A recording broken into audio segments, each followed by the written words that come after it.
প্রথমে যদি আপনি আমাকে একটু বলি যে আমাদের আজকে সবচেয়ে বড় আসলে ভিন্ন যেই ধর্মী যে নিউজটা আজকে হয়তো বা সবাই চাইবে বাংলাদেশের আপডেটটা জানতে। বাংলাদেশের আপডেট যদি আসলে বলি, কালকে এরকম একটা ম্যাচ জয়ের পর স্বাভাবিকভাবে আজকের দিনটা একটু বিশ্রামে থাকবে। ঐচ্ছিক অনুশীলনের কথা রয়েছে, তবে সবাই আজকে অনুশীলনে যাবে না। তো কিছু পরিকল্পনা আছে নেপালের বিপক্ষে, সেই পরিকল্পনাগুলো করবে, যেহেতু সাউথ এশিয়ার নিজস্ব একটা দল কোনোভাবে আসলে হোঁচট খেতে চায় না, কিছু পরিকল্পনাগুলো করবে এবং সুপার এইটের কিছু বিষয়গুলোও তারা আসলে মাথায় রাখবে।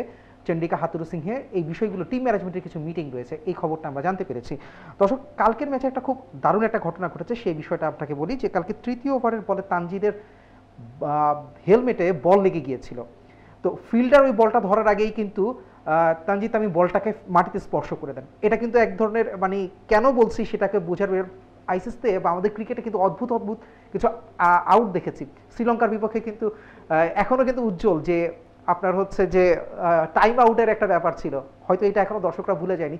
তো কোনো কারণে যদি ফিল্ডার গিয়ে ওই বলটা যদি ধরে ফেলতেন, তাহলে কিন্তু হয়তো যেহেতু ব্যাটে লেগে ওখানে জিনিসটা হয়েছিল, সেক্ষেত্রে কিন্তু বলটা যদি ড্রপ না করতেন সেক্ষেত্রে তো আউট হতে পারতেন। তো এই কারণটাই কিন্তু আইসিসি অনেক মুগ্ধতা প্রকাশ করেছে তানজিদ তামিমের প্রতি, এবং তারা কিন্তু এটা একটা বিশেষ ভিডিও প্রকাশ করেছে, এবং সেই মুগ্ধতার ভিডিওটা আমরা সবাই ইতিমধ্যে কিন্তু সামাজিক যোগাযোগ মাধ্যমে ভাইরাল হয়ে গেছে।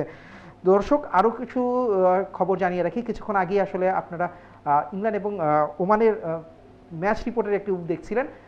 এই ম্যাচে কিন্তু আরেকটা বড় ঘটনা ঘটেছে, একটা রেকর্ড হয়েছে। খুব দ্রুততম সময়ের মধ্যে একটা ম্যাচ শেষ হয়েছে। দ্রুততম সময়ের মধ্যে যে ম্যাচটা শেষ হয়েছে, এর আগে কখনোই টি-20তে এরকম ঘটনা ঘটেনি। তো মেহেদী, এই ছিল আমার কাছে আপাতত নিউ কেয়ার প্যাভিলিয়ন থেকে সর্বশেষ। আমরা পরবর্তীতে আবারও নতুন নতুন তথ্য নিয়ে আপনাদের সামনে হাজির হব।